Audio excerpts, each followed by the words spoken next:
It had the potential at one point to be the video game equivalent to Star Wars. So what went wrong? The answer is somewhere between Xbox not knowing how to make their own Star Wars and Bungie parting ways with them for other projects. Or maybe nothing went wrong. It had a long 20-year lifespan either way. But the last game came out almost 4 years ago and the TV show failed. So maybe we should just pay our respects and move on, because Halo might already be in the ground.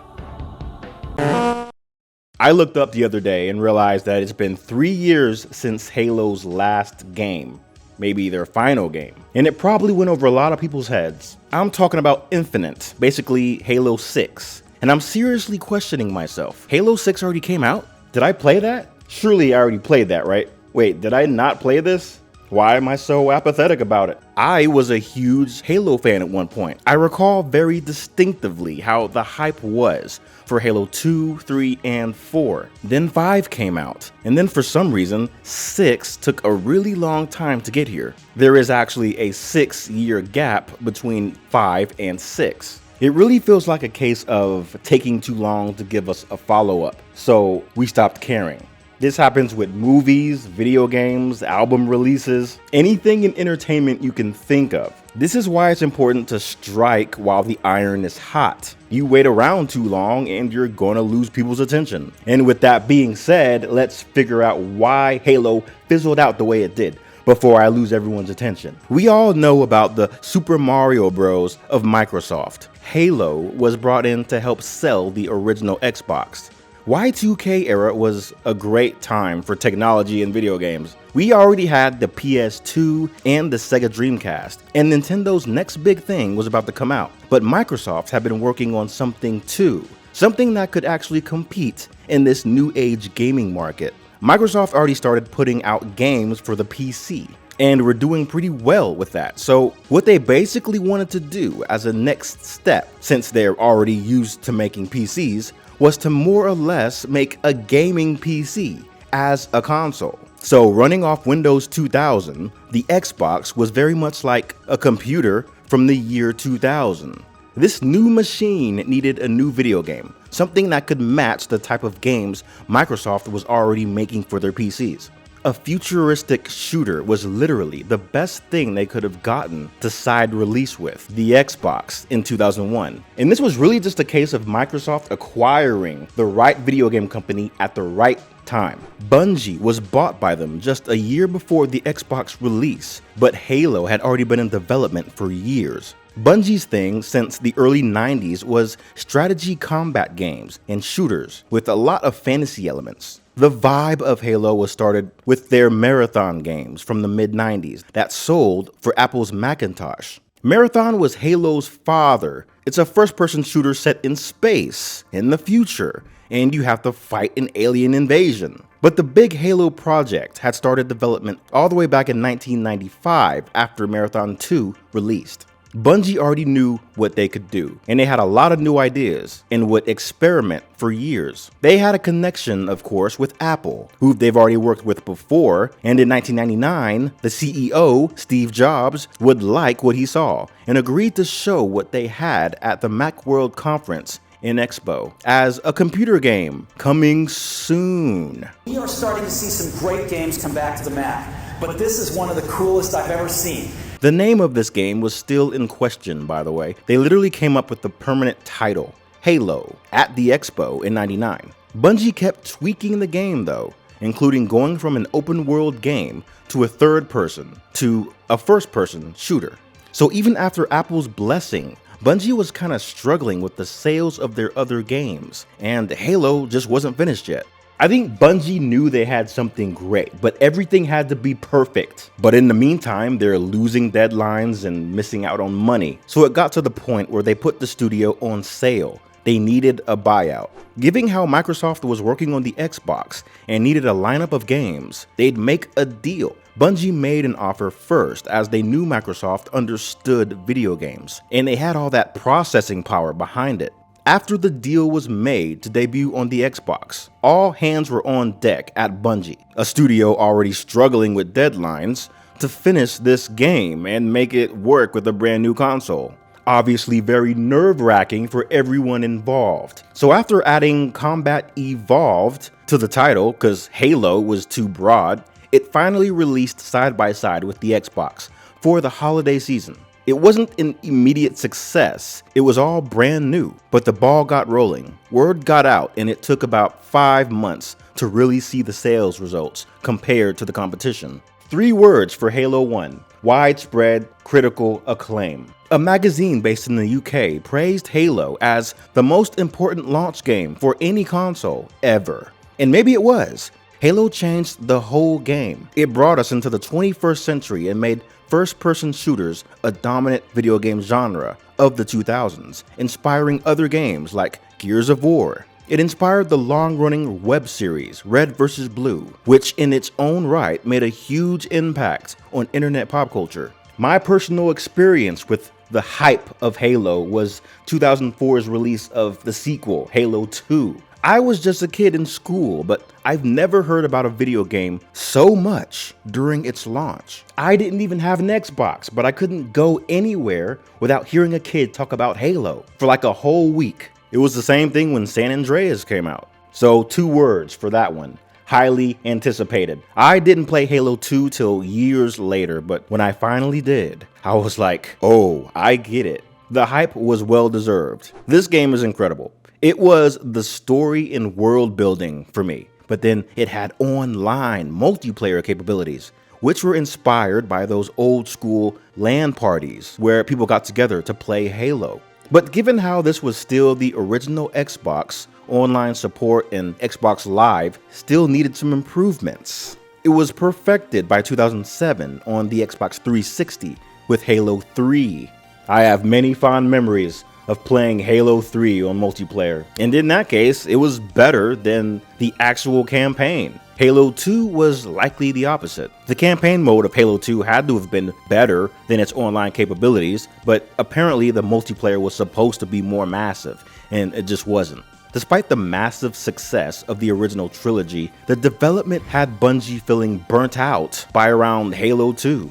It was more of changing ideas, going back and forth, and a push for more Halo content. It was a lot for Bungie. Halo 3 was supposed to wrap the story up and give a satisfying online multiplayer system. The studio really wanted to move on and do something different, and I don't blame them. Bungie always seemed like a pretty chill studio who had some great ideas, and big corporate boss Microsoft was really stretching them out thin. Throughout the years, Microsoft made multimedia efforts with their Halo brand. Novels, graphic novels, an anime collection series went into production in 2009. A real-time strategy game was made without any of Bungie's involvement. Live action efforts were even made for a film adaptation around 2005. Microsoft was prepared to drop millions of dollars and had names like Peter Jackson and Guillermo del Toro, but the movie idea was scrapped. Bungie had become dissatisfied with their acquisition deal and desired more sharing of the profits. And Microsoft was making mad profits with Halo. But in 2007, after selling enough copies, Bungie became an independent studio again. They were under contract though to make 2 more Halo games. So Bungie split up into 2 teams and made 2 final games, Halo 3 ODST and Reach, to come out 2009 and 2010. Both of these games were fantastic and really the best way for Bungie to bow out of the franchise gracefully. ODST was like a mystery film noir. It felt like you were in a movie, as it used some of the elements planned for the movie that never got made. And Reach was this fresh new experience as a prequel to the first game. Every little thing that made Halo 3 great was improved on in Reach. More customization, more flexibility with multiplayer games. However, I'd say Halo 3 still had a better online experience than any of them. Perhaps knowing that this was Bungie's last game, Microsoft went all out with the marketing. They used a multiplayer beta to make sure the official release was perfect, building the hype, and it grossed $200 million on launch day. So for the sake of being independent again and being able to keep their own profits for their own ideas, Bungie had to leave the rights to Halo to Microsoft. In 2010, Bungie would expand and make an agreement with Activision to publish their new projects that they had in mind. New projects that Bungie would still own the IPs to. and you could really end the story right there. But being the massive money-hungry corporation Microsoft is, they intended to keep using the Halo IP. While some people at Xbox at this time wanted to outsource for a new developer, the manager wanted a new internal game studio, specifically for the future of Halo. This became 343 Industries. Their first project to come out in 2011 was a 10-year anniversary remaster, low-key erasing Bungie's name on the whole thing. This was followed swiftly by the announcement of Halo 4. Per usual, it had a massive marketing campaign. Big hype. It was uncertain where this story was going to go since it supposedly ended with Halo 3. So the initial sales and playthroughs during that first week ended up being better than Reach, at least in the US. The game was mostly positive as a new Halo story starring Master Chief, and it was apparently a part 1 to a whole new trilogy, but something was still missing. For me, the vibe was off with Halo 4, and I was just looking forward to the next game and what they were going to do next. This also felt like a weird time to start a new Halo trilogy. Gaming was shifting away from being first-person shooter dominant. The 360 was getting old, and the next-gen consoles were starting to come out. It was literally time for the next generation. Indie games were becoming more popular along with PC and mobile gaming. Halo would get into mobile games in 2013 and 2015. 343 Industries would also put out a compilation of all the main Halo games that you could download for the Xbox One or for PC. The Master Chief Collection from 2014 was a great way to replay the series, but it wasn't perfect. It had some issues recreating the online multiplayer experience, and it just wasn't the same. But with Halo 5 on the horizon, the whole franchise was having a resurgence during this 2015 era. Microsoft was still very determined to make some kind of live action thing with this IP, and ended up with a Ridley Scott produced miniseries with connection to Halo 5 called Nightfall. This was pretty much restricted to Xbox Video though. An actual widespread live action project was still on the table since 2013. This is what ended up being the Paramount Plus show much later on. Microsoft kept trying to attach these big name directors to these live action projects for some reason. 2005, they wanted Peter Jackson and Guillermo del Toro. The 2013 development, they wanted Steven Spielberg as a producer. Xbox and them don't seem to realize that it takes more than just money to make a good TV show. I'll get into that later. As the first mainline Halo game made for their next-gen Xbox One console, they obviously had more impressive looking details, and they were able to put out a bigger game. 343 actually had a lot riding on Halo 5, as Halo 4 didn't quite leave people fully satisfied with the comeback, so people were rightfully critical of it. There were some calling it the best Halo game so far. Others were calling it safe, or alluded to the fact that Microsoft was beating a dead horse with this franchise, forcing Halo to continue in a gaming era that had already moved on. Microsoft and Xbox themselves have literally already moved on in 2014 by purchasing Minecraft, and Xboxes started being bundled with Minecraft games. It looks like Xbox already had a new Mario. Halo 5 did well digitally, but it didn't take long for it to get outsold by Black Ops 3. Call of Duty was another big name first-person shooter, and the Black Ops series that started in 2010 has actually been doing a much better job at reinventing a shooter series and keeping it interesting. While probably wanting to scale back, 343 made Halo Wars 2, and an arcade game that you can find at Dave & Buster's that featured co-op multiplayer. They even dabbled in virtual reality. But at the end of the 2010s, Halo might have finally hit a wall. For me, it felt like forever since Halo 5 in 2015, and I was still waiting on number 6. I thought we were getting a trilogy, but turns out 343 had changed their mind. They revealed in 2020 that they finally had a mainline follow-up, but this was meant to be a standalone game featuring Master Chief that was open world. I mean, they waited so long, they might as well just make something brand new. The next generation Xbox was being made. Infinite actually did well for the franchise. It was Halo as you've never seen it before. The choice for 343 to take a step back and reevaluate where the franchise was going was the smartest thing they've done in the 10 years that they've developed Halo. Prior to this, their big idea was just keep making Halo games. Infinite won 2021's Game of the Year by Game Informer. So with this new open world angle, is Halo back? But wait, there was still one more thing that 343 was trying to get done. Make a TV show.